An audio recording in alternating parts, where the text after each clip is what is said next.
నిర్ణయాలు అని చెప్పేసి చెప్పడం జరుగుతుందో తప్పకుండా ఖచ్చితంగా ఇది మా అధిష్టానం దృష్టికి తప్పకుండా తీసుకునే కార్యక్రమం తప్పకుండా చేస్తాం. సో డెఫినెట్గా ఎందుకంటే ఇది కడప జిల్లాలో వైఎస్ఆర్ జిల్లాలో ఇది అఖిలపక్ష ఉద్యమానికి నాంది పలికే కార్యక్రమం ఇక్కడ నుంచి మొదలైంది. సో తప్పకుండా ఇది అన్ని పార్టీలకు సంబంధించి వాళ్ళ సెంట్రల్ ఆర్గనైజేషన్స్కి సంబంధించి అందరితో మాట్లాడాల్సిన అవసరం కూడా తప్పకుండా ఉంది. సో డెఫినెట్గా దీన్ని మా రాష్ట్ర అధ్యక్షుల వారి దృష్టికి పార్టీ అధిష్టానం దృష్టికి తప్పకుండా తీసుకుపోవాలని చెప్పేసి మీకు తెలియజేస్తున్నాం. సో అదే కాకపోకుండా ఎప్పుడు కూడా వైఎస్ఆర్ కాంగ్రెస్ పార్టీ గతంలో చూసాం, ఇప్పుడు చూస్తున్నాం. సో ఎప్పుడు కూడా ప్రాంతాన్ని డెవలప్ చేయాలనేదే ఉద్దేశం, ఈ రాష్ట్రాన్ని అభివృద్ధి దశకు తీసుకుపోవాలనేదే జగన్మోహన్ రెడ్డి గారి ఉద్దేశం. సో గతంలో కేంద్ర ప్రభుత్వంలో ఉన్నప్పుడు మనం అందరం కూడా చూసాం. యూపీఏ ప్రభుత్వం ఉన్నా, ఎన్డీఏ ప్రభుత్వం ఉన్నా, ఏ ప్రభుత్వం ఉన్నా కూడా రాష్ట్ర ఇంట్రెస్ట్ని కాపాడే దాంట్లో భాగంగా ఆ ఇష్యూ బేస్డ్ వాళ్ళకు మద్దతు ఇవ్వడం జరిగింది తప్ప ఇంకో రకమైన కార్యక్రమం బీజేపీకి మద్దతు ఇచ్చింది లేదు. ఆయన ప్రధాని నరేంద్ర మోడీ గారి పబ్లిక్ మీటింగ్లోనే చెప్పడం జరిగింది.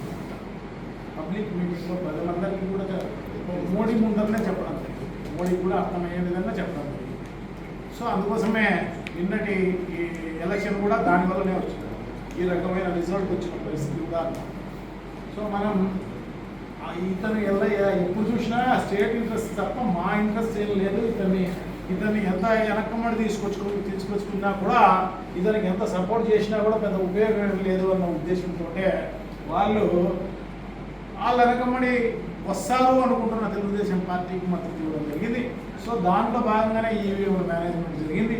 సో ఇవన్నీ కూడా జరిగి ఆ రకంగా రిజల్ట్ వచ్చిన పరిస్థితి మనందరికీ కూడా తెలిసిన విషయమే అన్నమాట. సో డెఫినెట్గా అదే కాకుండా జగన్మోహన్ రెడ్డి గారు ఈ జిల్లాకు అన్ని రకాలుగా మేలు చేయాలనే ఉద్దేశంతో అన్ని రకాలైన చర్యలు తీసుకోవడం జరిగింది. సో ఈ జిల్లాకు ఆర్కిటెక్చర్ యూనివర్సిటీ తీసుకురావడం అయితేనేమి, వైఎస్ రాజశేఖర రెడ్డి గారు చాలా చేశారు. ఆయన యోగంలో యూనివర్సిటీ తీసుకొచ్చినారు, రిమ్స్ తీసుకొచ్చినారు, మిగతా అన్ని రకాలుగా ఈ జిల్లాను అభివృద్ధి చేయాలనే సంకల్పం. సో అదే కాకుండా జగన్మోహన్ రెడ్డి గారు కూడా బద్వేల్లో మన సెంచురీ ప్లేవుడ్ ఇండస్ట్రీ వచ్చేదానికి జగన్మోహన్ రెడ్డి గారు కారణం. ఆయన చెప్పి అక్కడ పెట్టించడం జరిగింది. ఇక్కడ కూడా ఎలక్ట్రానిక్ హబ్ను దాంట్లో ఎంఎస్ఎంఈలో అంటే ఆ ఇండస్ట్రియల్ ఎస్టేట్లో 800 ఎకరాలు కేటాయించడం జరిగింది. ఆ 800 ఎకరాలలో దాదాపు 2 ఇండస్ట్రీస్ కూడా రావడం జరిగింది. సో రామ్కో సిమెంట్ ఫ్యాక్టరీ కూడా మనం జమ్మావడం దగ్గర తీసుకురావడం జరిగింది. సో అదే కాకుండా ఇక్కడ టీవీల అసెంబ్లీ చేసే ఇంకొక యూనిట్ ఉంది. సో అది కూడా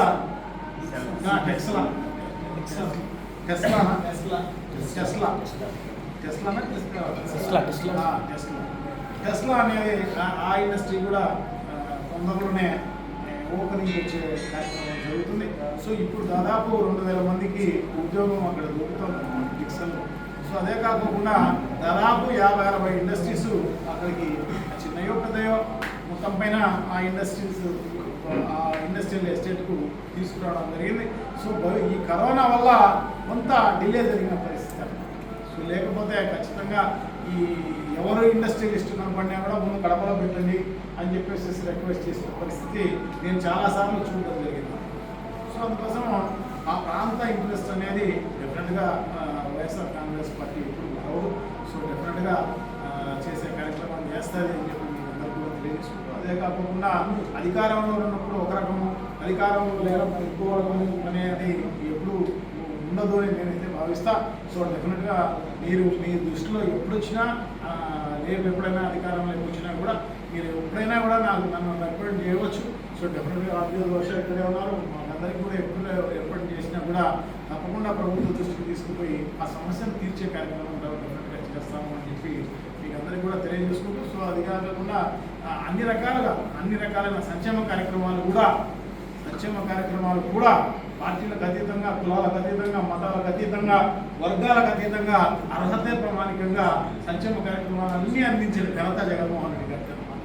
దీంట్లో ఆ పార్టీ ఈ పార్టీ తెలుగుదేశం పార్టీకి ఓట్లు వేసినా కూడా తెలుగుదేశం పార్టీకి వచ్చిన ఘనత జగన్మోహన్ రెడ్డి గారు. సో అందుకోసం మీరు ఇవన్నీ కూడా ఏవి దృష్టిలో పెట్టుకోవాల్సిన పని లేదు. తప్పకుండా, ఎందుకంటే మనం అందరం కూడా పూర్వం నుంచి మనం అందరం కూడా కలిసికట్టుగా పనిచేసిన వాళ్ళమే, ఉద్యమాలు నడిపిన వాళ్ళమే అందరం కూడా. సో డెఫినెట్గా మనం అందరం కూడా లైక్ మైండెడ్ ఫెలోస్ మేము మనందరము. సో తప్పకుండా మనం అందరం కూడా ఈ ఉద్యమాన్ని ముందుకు తీసుకుపోయే కార్యక్రమం చేస్తాం. మన జిల్లాకు నష్టం వచ్చే కార్యక్రమం లేకుండా మన జిల్లాకు ఏదైతే శాంక్షన్ అయిందో అది డెఫినెట్గా మనం ముందుకు తీసుకోవాల్సిన అవసరం ఉంది అని చెప్పి తెలియజేసుకుంటూ, అదే కాకుండా అది 2019లో మొత్తం పైన ఈ రాష్ట్రానికి ఇంటిమేట్ చేశారు ఎంఎస్ఎంఈ వాళ్ళు. ఎంఎస్ఎంఈ ఈ సెంట్రల్ గవర్నమెంట్కి సంబంధించిన ఆర్గనైజేషన్. సో వాళ్ళు ఆ కార్పొరేషన్ ఇక్కడ వాళ్ళు తెలియపరచడం జరిగింది. సో దాంట్లో భాగంగా 2 పెట్టామని చెప్పేసి, ఒకటి వైజాగ్లో, ఒకటి గుంటూరులో పెట్టామని చెప్పేసి అనుకోవడం జరిగింది. సో దాంట్లో వాళ్ళ నామ్స్ ప్రకారం ఏముంది అంటే వాళ్ళు 250 కోట్ల రూపాయలకు సంబంధించిన ప్రాజెక్ట్ అది. దాన్ని ప్రైవేట్ పార్టిసిపేషన్తో మాత్రమే చేయాలనేది వాళ్ళ ఉద్దేశం అన్నమాట. ఎందుకంటే ప్రైవేట్ పార్టిసిపేషన్తో చేస్తే వాళ్ళు ఎక్కువగా ఈ ట్రైనింగ్స్ అంటూ బాగా ఇంట్రెస్ట్గా చేస్తారు, డిపార్ట్మెంట్ అయితే కొంచెం నెగ్లెక్ట్ చేస్తారేమో అన్న ఉద్దేశంతో అట్లా ఏర్పాటు చేసిన పరిస్థితి. సో డెఫినెట్గా దాన్ని గుంటూరులో వాళ్ళకి ఇంట్రెస్ట్ లేదు కాబట్టి అక్కడ పెట్టేదానికి అప్పుడు మనం అందరం కూడా చేసి ఆ ల్యాండ్ బ్యాంక్ లేదు కాబట్టి సో దాన్ని ఇక్కడకు తీసుకురావడం జరిగింది. సో 23లో వాళ్ళందరూ కూడా వచ్చి ఇక్కడ అన్ని కూడా మొత్తం రాయలసీమ వ్యాప్తంగా సర్వే చేయడం జరిగింది. అన్ని ఏమేమి ఇన్స్టిట్యూట్లు ఉన్నాయని చెప్పేసి. సో తప్పకుండా వాళ్ళందరికీ ఉపయోగపడుతుందన్న ఉద్దేశంతో ఆ ఎక్స్పర్ట్ కమిటీ ప్రపోజ్ చేయడం జరిగింది, వాళ్ళు ఒప్పుకోవడం జరిగింది. సో దాని తర్వాత వచ్చింది అన్నమాట. అంతేగాని దాన్ని లేకపోతే డెఫినెట్గా పెట్టి ఉండే కార్యక్రమం జరిగిందన్నమాట. సో అది ప్రైవేట్ పార్టిసిపేషన్తో కాబట్టి అది కూడా 2023లో వచ్చినా కూడా ఒకసారి టెండర్ పిలవడం జరిగింది. ఎంఎస్ఎంఈ వాళ్ళే పిలిచింది, రాష్ట్ర ప్రభుత్వానికి సంబంధించిన కాదు, ఎంఎస్ఎంఈ వాళ్ళే పిలిచినారు. సో దాంట్లో ఈ ప్రైవేట్ పార్టిసిపెంట్స్ ఎవరు పాల్గొనడం వల్ల అది ముందుకు పోలేదు అన్నమాట. సో అట్లా జరిగింది తప్ప లేకపోతే ఇంట్రెస్ట్ ఉంది. సో డెఫినెట్గా ఇక్కడికి తీసుకొచ్చినప్పుడు దాన్ని గ్రౌండ్ చేయాలనేది జగన్మోహన్ రెడ్డి గారి ఉద్దేశము, మా అందరి ఉద్దేశం అన్నీ కూడా అన్నమాట. సో మొన్న కూడా కేంద్ర ప్రభుత్వం ప్రకటించిన విధంగా ఈ వైజాగ్ చెన్నై కారిడార్లో కూడా అది అంతకుముందే ప్రపోజ్ చేసిన పరిస్థితి. సో దాన్ని మొన్న అప్రూవ్ చేయడం జరిగింది. అది మొన్న అనౌన్స్మెంట్ కేంద్ర ప్రభుత్వం నుంచి వచ్చింది తప్ప అది ఈ ప్రభుత్వం ప్రపోజ్ చేసింది కాదు, ఇంకొకటి కాదు. ఈ ప్రభుత్వం అనేది మనందరికీ బాగా తెలుసు. రాయలసీమ పైన ఎంతటి అభిమానం ఉందో, లేకపోతే కడప పైన ఎంత అభిమానం ఉందో అనేది అందరికీ కూడా బాగా తెలిసిన విషయమే. సో డెఫినెట్గా ఆయన నైజమే, చంద్రబాబు నాయుడు గారి నైజమే అటువంటిది. సో డెఫినెట్గా దీన్ని ఖండించాల్సిన అవసరం తప్పకుండా ఉంది.